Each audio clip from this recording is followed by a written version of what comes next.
This is the combination slot head fixture available from Luthier Tool Company.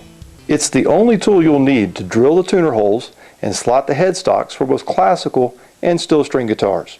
Its dual-sided, self-centering design takes the guesswork out of headstock alignment. No measuring required. Simply clamp it to the headstock, drill the machine holes, and cut the slots all in one setup. The templates that are included are Luthier Tool Company's standard size, but custom sizes can be machined to your specifications.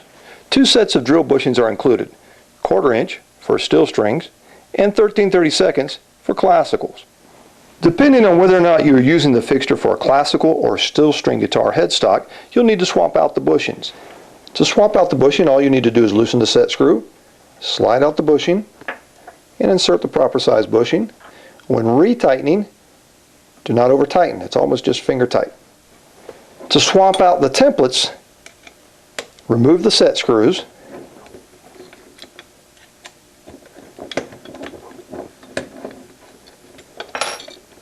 and then insert the correct template and secure it in place with the set screws. Once again, you do not want to over tighten the set screws. To use the fixture, place it over the headstock and position the headstock to where you would like to place the slots and the machine knobs. Then tighten the 2 side knobs until the tool is tight on the headstock on both sides. The tool will automatically center itself, so one side will be identical to the other. Once the headstock is clamped into the fixture, turn it over and tighten the back clamping knobs. This will ensure that the headstock is secure. Although it's not necessary, I like to clamp the headstock and fixture to my bench, either like this or in a vise, to make the drilling operation a little easier. A drill stop placed on the drill bit, or even a piece of masking tape, can be used to mark the depth you need to drill for your tuners. Next, use a drill. Place your drill bit into the guide bushing and drill to the correct depth.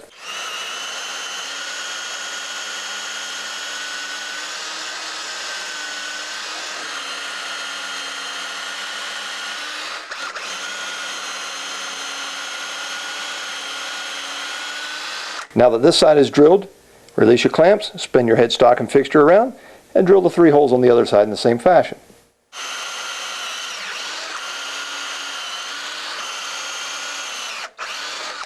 With the holes now drilled for the tuners, we can turn the fixture and the headstock over and route for the slots. Now it's important to note that you must drill the tuner holes first.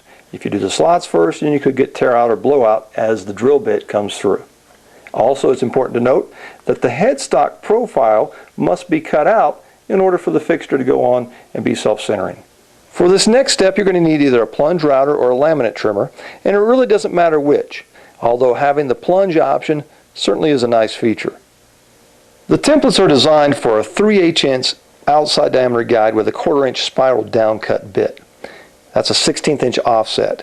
Now, what is strongly recommended is to remove most of the material before routing the final cut, and this can be done by using a larger template guide, such as a 7/16 outside diameter. So that's what I'm going to do. You can also use the same 1/4 inch bit and then swap out your guide bushing for your final pass.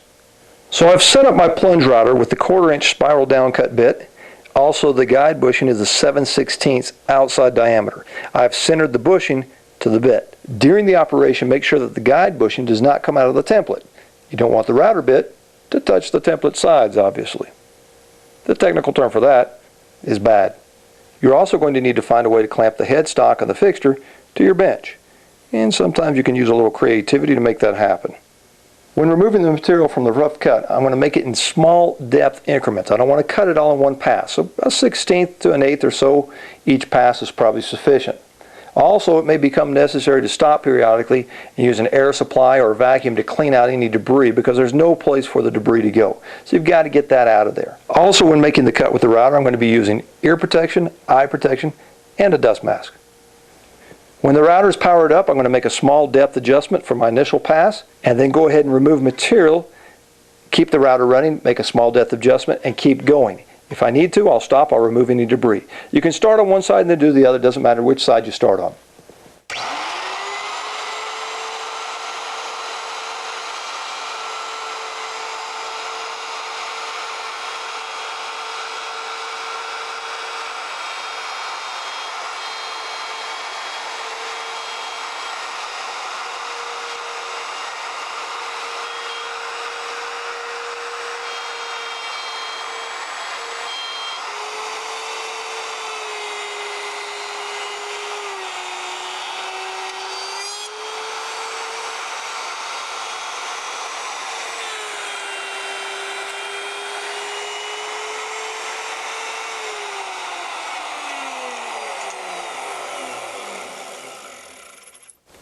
Another very important point to remember when you're making the passes with the routers, when you make your final pass, or if you stop in the middle to remove debris, never remove the router with the bit exposed because you could damage your template. Always make sure that the bit has completely stopped turning, or you retract it into the housing if you're using a plunge router. This is very important. So I've made the first passes here, and I've routed out this slot. Now I'm going to go ahead and route out this slot.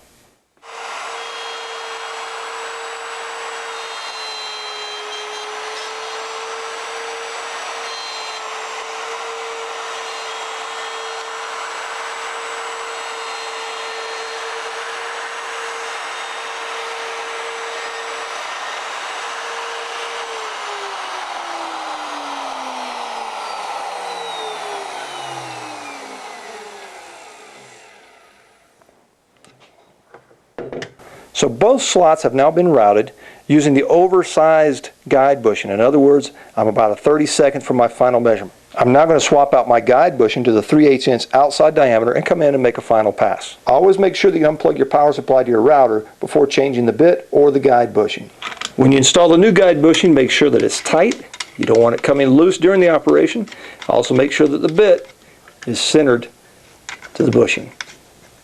This time I can make a full depth pass because I'm just cutting the walls of each of the slots. So the router bit can handle that much of a cut in one pass. All I'm doing is just cleaning up that last 32nd of an inch to get the walls of the slots to the final dimensions.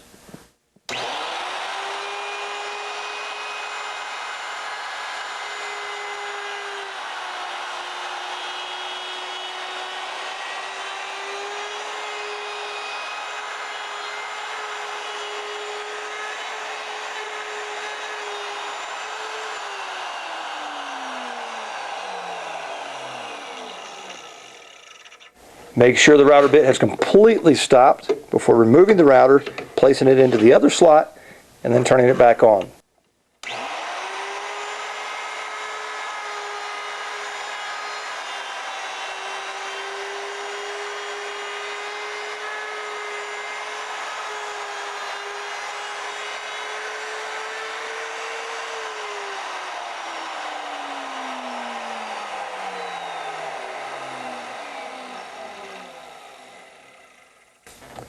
Once again, make sure that router stopped spinning or retracted into the housing.